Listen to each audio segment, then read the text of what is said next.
Hi guys, welcome back to my YouTube channel. If you're new around here, my name's Danielle and I'm an Essex-based mum of one to a little boy named Leo, who is 2.5. Now, as you can probably tell by the title today, it's a bit of a follow-on from last week really. I wanted to share my top 10 book recommendations. This goes from a range of ages really, I would say, from babies to toddlers and even to young children, because some of these would definitely last a little bit longer for us. I would say some of them to about the age of 10. These are books that we really do love. We've read lots and lots. We are really into stories and reading with Leo, and I think that has to be a really important role actually in how he speaks so well. His vocabulary is really good and he talked really early, and I do think that reading to him really helped with that. A little background with how our love for stories started really. Back in the day when we could have a baby shower, which was obviously only like 3 years ago now, instead of asking for like gifts and stuff like that, which I really didn't want to do, I didn't really feel comfortable doing, I just said to people, if you wanted to buy something for the baby, please just bring a storybook to the baby shower. Funnily enough, I mean, it was quite a big baby shower, it was quite a sizable party. We didn't get any doubles, we literally had, God, it must be about 100 books, so it was so lovely. They had little messages in to, obviously, baby Kenyon back then, obviously little Leo, and no one knew his name. So yeah, it was really nice. We've obviously still got those stories. They're very sentimental, and we've got some beautiful ones that will last us for years. Some of these stories I've actually grouped into like series rather than the individual book, because we actually enjoy the whole series of them. So I hope that you don't mind. But I'm not going to do this in any particular order. I'm just going to go for it. Let's get stuck in. So the first one that I wanted to share is actually the 10 Little series. So we have got 10 Little Dinosaurs and we've also got 10 Little Pirates. Leo absolutely loves these. They're quite funny. They're like a bit poetic, really nice to read. You can get princesses, monsters. I actually think you can get personalised ones of these as well. I'm sure I've seen that online, but these are lovely, really good stories, and we'll definitely be buying more in the future. The second one is also a series that I wanted to share, and that's not my like touchy feely books. So they're the Usborne touchy feely books. I'll show you like that.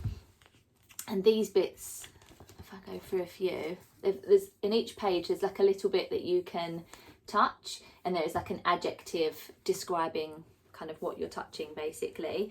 Now these are great for young babies, obviously for like sensory stuff, but now Leo's still reading them, he still enjoys them. We find they're really good for his vocab, obviously the adjectives, he's learning different ways to like describe things, and just adding a few more words to his vocabulary. So yeah, we really love those, and I've definitely bought these quite a few times, like different ones as gifts, and there's so many animals that you can get. Now the next one I wanted to share is The Elephants Can't Fly by Charlotte Christie and C. Biscoe. I'll show you that. This is such a beautiful story. It just reads so lovely, like it's just pleasant to read it, and it's a really nice sort of story as well. It's by like the Jellycat brand. It's Jellycat Books, so you can get the Jellycat elephant that is exactly like this. So if you were buying a gift for like a young child, we got this as a gift for Leo's first birthday. It'd be really nice to have like the elephant to go with it if you wanted to like, kind of bulk it up a little bit. Yeah, it's a really beautiful story. Now the next one I wanted to share is by Anthony Brown. It's Little Beauty. It's a book about a gorilla and a little kitten. We absolutely love this book. We absolutely fell in love with it. Leo's nanny, Kane's mum, bought this for Leo, and my nephew fell in love with it as well when he was here, so he also got that for Christmas just because he loves the story so much. It's a really beautiful story and it's really funny as well. Both the boys just really took to it, so I couldn't not share this story because it's so lovely. The next one I wanted to share is a bit of a classic really. It's the Julia Donaldson The Gruffalo. Obviously I'm sure you've all heard of The Gruffalo. Especially for a gift, I think any of the Julia Donaldson ones, to be fair, are such lovely books. Not that I would ever say to replace reading with like film or something like that, but they obviously do have the animations of these that are made into like 30-minute films. So we've got, this is the Gruffalo and the Gruffalo's Child, but also like the Highway Rat, Rem on the Broom, Zog, all of those. Leo absolutely loves them. And when they're really little, a 30-minute film is perfect because they would never sit through a full like hour and a half film. It's just too long. But these stories are lovely, and we've loved watching them come to life on screen as well. I just think they're really beautiful stories. The next one that I wanted to share is a series again, and that is the Little People Big Dreams series. We've got quite a few of these in our collection now. So for example, we have got Agatha Christie and we have got Harriet Tubman.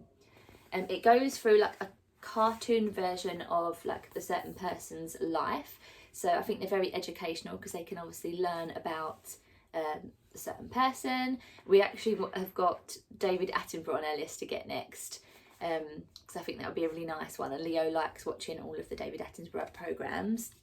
But they're illustrated really nice, and then at the like this, and then at the end they show you like some real pictures of the person and like a little timeline, so it will look like this. I think they're really nice for older children as well. I would say these are probably a little bit too old for Leo, even though he loves them, absolutely loves them. But these will last us for quite a few years, I would say until he's about 10, just for a bit of learning. The next one I wanted to share was actually a gift from a nanny friend of mine. This was actually bought at my baby shower, and it has been such a popular book in my household. When we've had friends round with little ones, I will get this one out and do it for the kids, especially when they're little. It's got the animated like puppet on it. It's called Calm Down Boris, and it was the winner of the Richard and Judy Best Book for Children Christmas 2006. It's by Sam Lloyd. It's a really funny book, and I think just the way it's written and how you can animate it to come to life, all the kids that I've read this to have absolutely loved it, including Leo. So I had to mention this one because it's been so fun. The next one I wanted to share is the Aesops Fables by Orchard. It's Michael, I'm going to absolutely butcher this, Morpurgo and Emma Chichester Clark. So it looks like this. It's obviously a mixture of tales. This was bought at my baby shower, and it has like a what do you call it at the end? You know, like a lesson that you learn at the end. I can't think of the right word. For example, let me grab one up here. Leo's favourite one is the Lion and the Mouse. And at the end of the story, it says, kindness is more important than strength. So you take away like a little like positive quote or something like that, something to learn. We thought this was really funny because when we got this, no one knew that Leo was going to be called Leo. And obviously we didn't even know that Leo was going to have bright blue eyes. But on the front of the book is a lion with bright blue eyes. So he always says that it's him. But the stories in here are just really lovely. They're nice short tales, they're perfect for bedtime with a nice message at the end, which I think is lovely. The next one is a bit of a classic, but I had to share it because it's been so popular. I mean, during the first lockdown, Leo was obsessed with this story. Also, if you ever get stuck in traffic or anything like that, as I said before, I've never replaced reading time with screen time. But on YouTube, they do like a read through of this. It's kind of animated. On there, if you're like stuck in traffic, or I don't know, you're in a restaurant and you just need to get your phone out just to calm them down or something. We're Going on a Bear Hunt, absolute classic, isn't it? By Michael Rosen. Yeah, we love this story. I just think it's great, and it's really funny because once you've listened to the readout on YouTube, you can't help but read it the same way. And it's got a bit more of like a rhythm to it, almost song-like. But both myself and my husband both read it like that now. So it's, yeah, an interesting one. But we love that book. And another classic that I wanted to mention is 10 Little Fingers and 10 Little Toes by Mem Fox and Helen Oxbury. This one is such a lovely story, and it's perfect for smaller children, I would say. Leo we used to read this to him when he was tiny, and to be honest, he still enjoys it now. He always tells us which one he is and which one's his friend. But yeah, it's a lovely story, and I couldn't not include it. Well, that's all 10, guys. I hope that you enjoyed this. I will link as many as I can down below so that you can shop them if you want to, or have a look online if you wanted to. But we love all of these stories. We've definitely read them many times over the years. Bye, guys.